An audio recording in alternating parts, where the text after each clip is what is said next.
Hello, जय हिंद दोस्तों। मैं शुभम आपका स्वागत करता हूं आपके अपने इस यूट्यूब चैनल शुभम ई क्लासेस में। आर्मी स्पेशल बैच 2021 हमारा चल रहा है। आज की जो हमारी क्लास होने वाली है वो हमारी रीजनिंग स्पेशल होने वाली है। आपका exam army, GD, clerk, tradesman, technical कोई भी है, 5 क्वेश्चन आपके एग्जाम में रीजनिंग के फिक्स होते हैं, है ना। और रीजनिंग पे आप लोग ज़्यादा ध्यान नहीं देते, इसीलिए बहुत सारे विद्यार्थियों के 5 में से 3 या 4 क्वेश्चन ही ठीक हो पाते हैं। बट हम ये चाहते हैं कि यदि आपके एग्ज़ाम में 5 क्वेश्चन आ रहे हैं तो वो पाँचों की पाँचों ठीक होने चाहिए। इसलिए हमने सोचा कि रीजनिंग की बीच में हम प्रैक्टिस करते रहेंगे, राइट।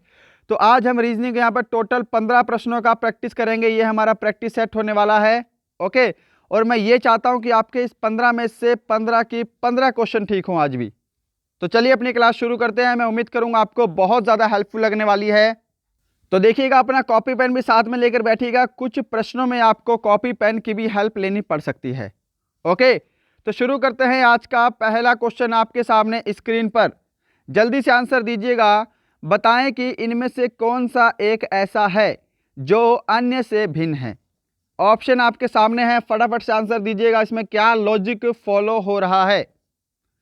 तो देखो जी, ये 7 का स्क्वायर 49, 6 का स्क्वायर 36, 8 का स्क्वायर 64, बट यहाँ पे 9 का स्क्वायर कितना होता है, 81 होता है। और यहाँ पे आपको 80 दिया हुआ है, तो ये रॉन्ग है, इसलिए आपका ऑप्शन ए करेक्ट आंसर होगा। ऑप्शन ए बिल्कुल करेक्ट आंसर होगा, ठीक है। इसको आप शफल कर सकते हैं। इसको आप क्या करो, यहाँ पे 7 और यहाँ पे 49 लिख लो, बट बात वही है, यहाँ पे स्क्वायर सही दिया हुआ है। तो यहाँ पे ऑप्शन ए जो भी आंसर दे रहे हैं वो बिल्कुल करेक्ट आंसर है। क्वेश्चन नंबर सेकंड पे चलते हैं। सेकंड आपको देना है फटाफट से। यहां पर आपकी हल्की सी जनरल नॉलेज भी चेक होगी कि क्षय रोग फेफड़ों से संबंधित है, तो उसी प्रकार मोतियाबिंद किससे संबंधित होगा। कान, गला, त्वचा या फिर आंख। जल्दी से आंसर दीजिएगा फटाफट से इस क्वेश्चन का। राइट आंसर होगा ऑप्शन डी, आंख बिल्कुल करेक्ट आंसर है। क्वेश्चन नंबर थर्ड आपके सामने, लो जी। आंसर देंगे कुछ अक्षरों के सांकेतिक भाषा में इस प्रकार हैं। टुडे को हम ये लिखते हैं, रोट को ये लिखा जाता है, दर्द को ये लिखते हैं। तो यहां पे 5 का कोड क्या है। तो यहां पर देखिएगा, क्वेश्चन का मैं सॉल्यूशन साथ साथ करूंगा। अगर आपको आंसर देने के लिए समय चाहिए तो वीडियो को रोक लीजिएगा, ओके। तो देखो, यहां पर जो आपको ये सारी चीजें दे रखी है, इसी में से आपको ओ का कोड देखना है, 5 का कोड देखना है, सॉरी। तो यहाँ पे 5 दिख रहा है आपको, एक यहाँ पे है और एक यहाँ पे है। इसमें तो 5 है ही नहीं। तो देखो 5 यहाँ पे ओ का कोड बन रहा है, यहाँ पर भी ओ तीसरे नंबर पे आ रहा है ना। तो 5 जो है यह ओ का कोड है। ऑप्शन सी बिल्कुल करेक्ट आंसर है, ऑप्शन सी। बढ़ते हैं नेक्स्ट पे, क्वेश्चन नंबर 4। जल्दी से प्रैक्टिस लगाइएगा। यहां पर बताइए क्या लॉजिक फॉलो हो रहा है। 5:27 समानुपात 9 अनुपात क्वेश्चन मार्क। तो देखो जी, 5 का स्क्वायर प्लस 2 27 है ना। 5 का स्क्वायर 25 और 25 प्लस 2 27। ऐसे 9 में फॉलो होगा 9 का स्क्वायर प्लस 2। तो 9 का स्क्वायर 81 प्लस 2 करेंगे तो कितना होगा, 83 होगा। तो यहां पे ऑप्शन ए बिल्कुल करेक्ट आंसर है, जो भी ऑप्शन ए को दे रहे हैं। चलो क्वेश्चन नंबर 5 आपके सामने, इसको जल्दी से सोल्व करें। यहां पे क्या लॉजिक लग रहा है बताइएगा फटाफट से। यहां पर आपको थोड़ा सा दिमाग लगाना पड़ सकता है। तो देखिएगा, गुणा 3 और भाग 2 का लॉजिक है। जैसे 8 गुणा 3 24, 24 को फिर भाग करेंगे 2 से तो 12, फिर 12 गुणा 3 36, और लास्ट में 36 को भाग किया है 2 से तो 18।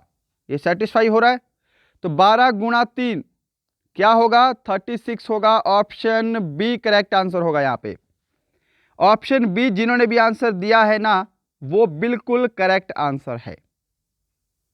मैं उम्मीद करूंगा आपको प्रैक्टिस सेशन अच्छा लग रहा होगा, पसंद आ रहा होगा और आपको हमारे पढ़ाने का तरीका भी पसंद आता है।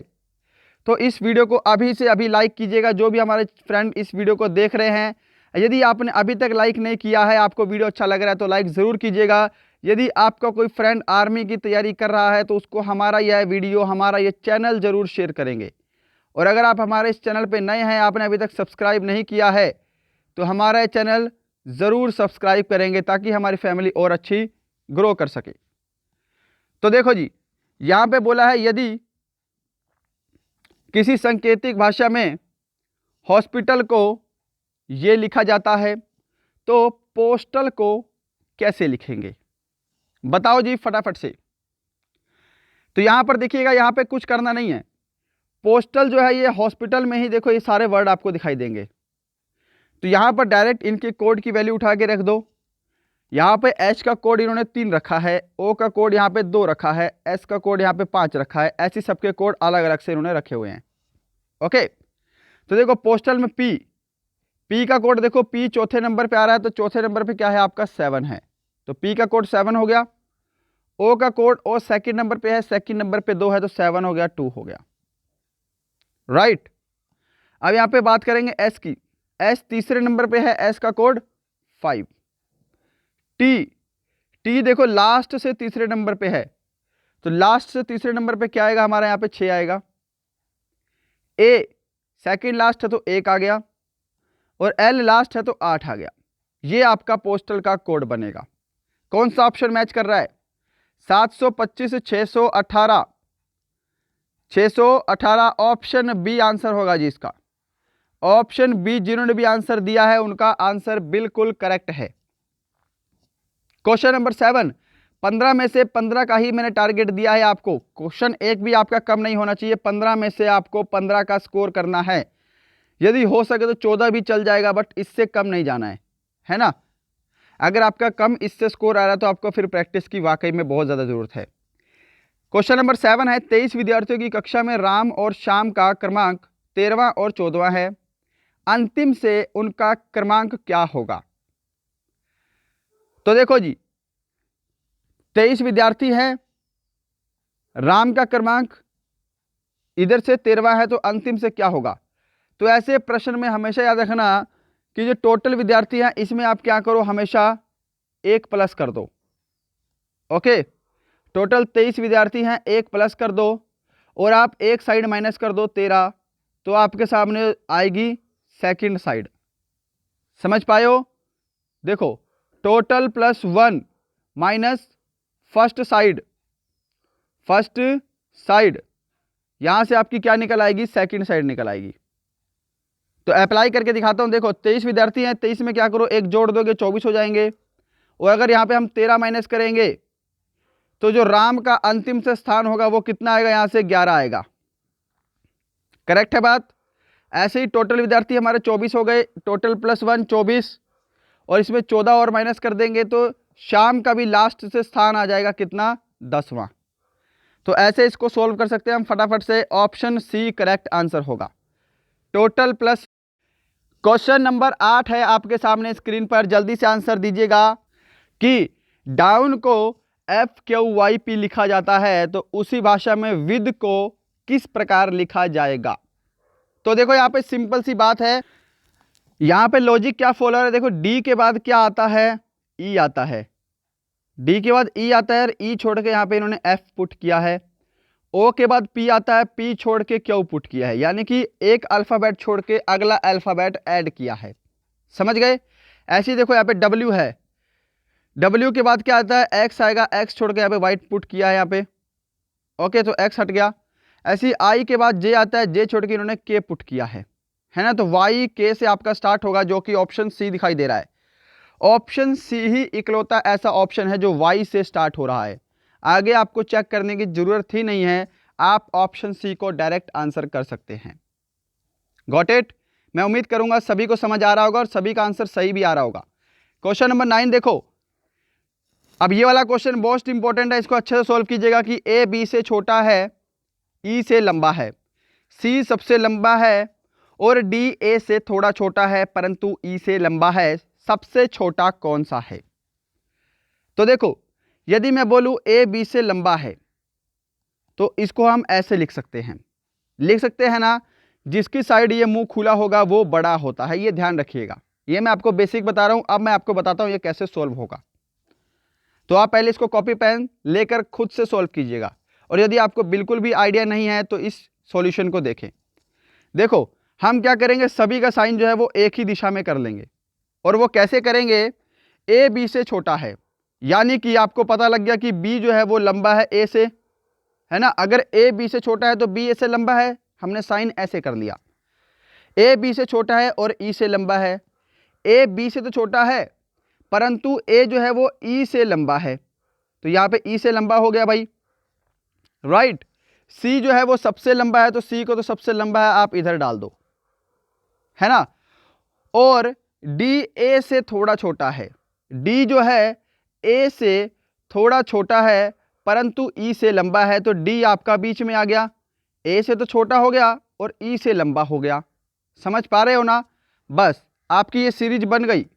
अब बोला है सबसे छोटा कौन है, सबसे छोटा कौन है भाई, ई है, आपको दिखाई दे रहा है। ऑप्शन आपका सी बिल्कुल करेक्ट आंसर होगा यहाँ पे, ऑप्शन सी। मैं उम्मीद करूंगा सभी को समझ में आया होगा, है ना।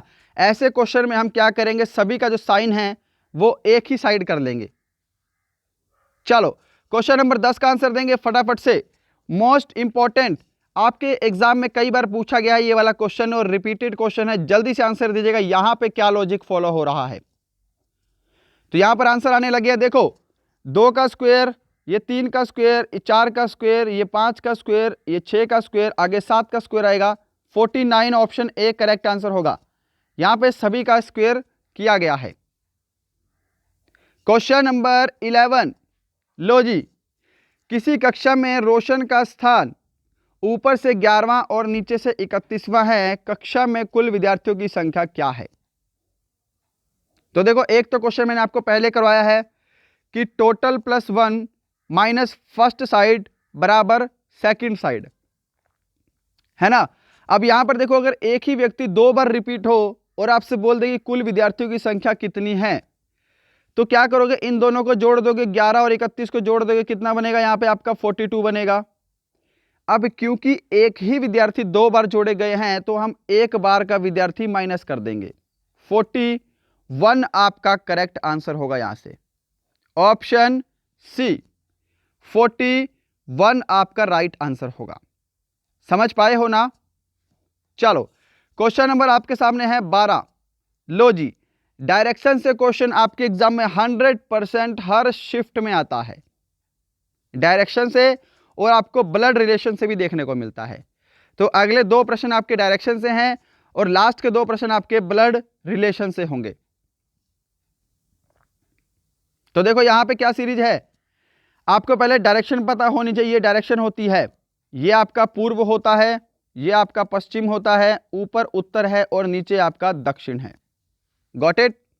अब देखो यहां पे सोल्व करेंगे, एक लड़का दक्षिण की ओर दौड़ता है, तो मान लो यहां पे लड़का है तो दक्षिण की ओर दौड़ेगा, दक्षिण का है नीचे है, अपने दाहिने ओर मुड़ता है और दौड़ता है।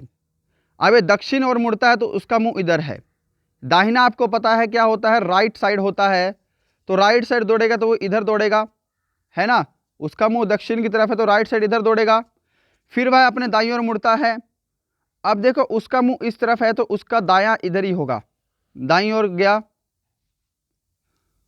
और अंत में अपने बाईं ओर यानी कि लेफ्ट साइड मुड़ता है, ये उसका बायां है। अब वह किस दिशा में चल रहा है, तो इधर कौन सी दिशा है, पश्चिम दिशा है जहां पे वो इस टाइम चल रहा है। ऑप्शन इसका बी बिल्कुल करेक्ट आंसर होगा, ऑप्शन बी बिल्कुल राइट आंसर है। मैं उम्मीद करूंगा सभी का आंसर यहां पे सही आ रहा होगा। चलो क्वेश्चन नंबर 13 आपके सामने है, जल्दी से। हमारा बस मकसद ये है कि आपको प्रैक्टिस करवाना और अच्छे से अच्छे प्रैक्टिस करवाना, जिससे कि आपके 5 की 5 क्वेश्चन ठीक हो सके।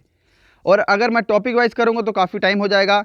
मिक्स क्वेश्चन हम कर लेते हैं 15 क्वेश्चन, जिसके अंदर हम हर एक टाइप के टॉपिक कवर कर लेंगे, तो वो आपके लिए ज़्यादा बेटर है ना। तो देखो, एक आदमी एक बिंदु से शुरू होता है और पूरब की ओर 5 किलोमीटर चलता है। अब डायरेक्शन बनाने की जरूरत नहीं है ना, आप डायरेक्ट करेंगे। देखो यहाँ पे मान लो पर्सन है, पूरब की ओर 5 किलोमीटर चलता है तो ये पूरब है और ये चला वो 5 किलोमीटर। फिर दाएं मुड़ता है और 3 किलोमीटर चलता है। अब देखो इसका फेस इस तरफ है इस समय, तो इसका राइट साइड नीचे की तरफ जाएगा, तो यहां पे चला वो कितना 3 मीटर। ओके, और फिर वह दाएं मुड़ता है और चलता है, फिर वो यहां से उसका दाएं इधर ही होगा और वो चल रहा है। अब वह किस दिशा का सामना कर रहा है, तो इसका भी आंसर क्या होगा, पश्चिम होगा। वह पश्चिम दिशा की ओर जा रहा है। ओके, पूरब की ओर 5 किलोमीटर, फिर दाएं मुड़ता है 3 किलोमीटर, फिर से दाएं मुड़ता है और चलता है, तो अब वह किस दिशा में जा रहा है, तो पश्चिम दिशा में जा रहा है। चलें आगे। चलो, अब लास्ट के जो 2 क्वेश्चन हैं ये आपके ब्लड रिलेशन के हैं और मोस्ट इंपॉर्टेंट है। ब्लड रिलेशन में मैं आपको पहले बेसिक बताना चाहूंगा। हर वीडियो में बताता हूं, जब भी क्वेश्चन आता है, आज भी फिर से बताऊंगा, है ना। यदि आपको आता है तो पहले सॉल्व कीजिएगा, यदि आपको बिल्कुल आइडिया नहीं है तो पहले हमारा बेसिक समझिए, फिर आपको मैं आगे क्वेश्चन समझाऊंगा। कि जब भी कोई मेल होगा तो उसको हम प्लस दिखाएंगे और फीमेल होगी तो उसको हम माइनस का साइन दिखाएंगे। ओके, अब देखो, भाई भाई और भाई बहन या फिर बहन बहन एक सीधी रेखा में दर्शाए जाएंगे, भाई पे प्लस का साइन और बहन पे माइनस का साइन। ओके, ये चीज समझ आ गई। पति और पत्नी को हम एक दूसरे के बराबर दर्शाएंगे, पति पे प्लस का साइन और पत्नी पे माइनस का साइन। और पिता और पुत्र, है ना, पिता और माता और पुत्र और पुत्री, यानी कि फादर और मदर को हम ऊपर दर्शाएंगे और सिस्टर एंड डॉटर को हम नीचे दर्शाएंगे। बस ये है आपका बेसिक, ये 4 चीजें आपको पता होनी चाहिए बस। अब मैं आपको अप्लाई करके दिखाता हूं, देखिएगा कि राजेश की ओर इशारा करते हुए नेहा कहती है कि उसके भाई का पिता, यानी कि राजेश के भाई, उसका कोई भाई होगा, उसका पिता, पिता ऊपर जाएगा, मेरे दादाजी का एकमात्र पुत्र है। तो देखो, नेहा का दादाजी का एकमात्र पुत्र उसका पिता होगा, तो नेहा भी इसकी बहन होगी, है ना, क्योंकि नेहा के दादाजी और उसका एकमात्र पुत्र। समझ पाए हो? तो नेहा का राजेश से क्या रिश्ता है, नेहा राजेश की बहन होगी। ऑप्शन इसका बी करेक्ट आंसर होगा। चलो, आज का लास्ट क्वेश्चन डिस्कस करते हैं, क्वेश्चन नंबर 15, और बताना कि आपको हमारा आज का सेशन कैसा लगा। पहले इस क्वेश्चन का आंसर दो। विनोद भास्कर का भाई है। अब डायरेक्ट करूंगा, बेसिक करवाने की जरूरत नहीं है ना। देखो, यहां पे विनोद लिख दिया वी से, ये भाई है किसका, विनोद भाई है किसका, भास्कर का। भास्कर आपको नाम से पता लग रहा है कि मेल है। महिमा विनोद की बहन है, तो वो भास्कर की भी बहन होगी, यहां पे मैंने लिख दिया महिमा, राइट। विश्वल प्रतिमा का भाई है और प्रतिमा भास्कर की पुत्री है। पूरी लाइन पढ़ना, भास्कर की जो पुत्री है उसका नाम क्या है, प्रतिमा है, और विश्वल क्या है, प्रतिमा का भाई है, तो विश्वल भाई हो गया प्रतिमा का। समझ पा रहे हो ना। भाई बहन को सीधी लाइन में दर्शाएंगे और फादर और सन डॉटर को हम ऊपर नीचे दर्शाएंगे। अभी इससे पिछले क्वेश्चन में मैंने आपको बेसिक करवाया है। विश्वल का अंकल कौन है, तो देखो, विश्वल के फादर हो गए भास्कर और भास्कर का भाई है विनोद, तो विश्वल का अंकल कौन होगा, विनोद होगा, राइट। तो यहां पे आपका ऑप्शन सी बिल्कुल करेक्ट आंसर है। ऑप्शन सी बिल्कुल करेक्ट आंसर है। तो गाइज, ये थे आज के टॉप 15 क्वेश्चन आपके रीजनिंग के। आज मैंने सोचा रीजनिंग का ट्राई किया जाए। बताना आपको आज का सेशन कैसा लगा, और यदि आप चाहते हैं कि हमारा रीजनिंग का सेक्शन चलता रहे बीच बीच में, तो कमेंट करके जरूर बताइएगा। हम अपनी रीजनिंग की क्लास भी कंटिन्यू रखेंगे, राइट। तो अभी तक आपने लाइक, शेयर और सब्सक्राइब नहीं किया है तो फटाफट से कीजिएगा। मिलते हैं कल किसी और अच्छे टॉपिक के साथ, तब तक के लिए जय हिंद, जय भारत।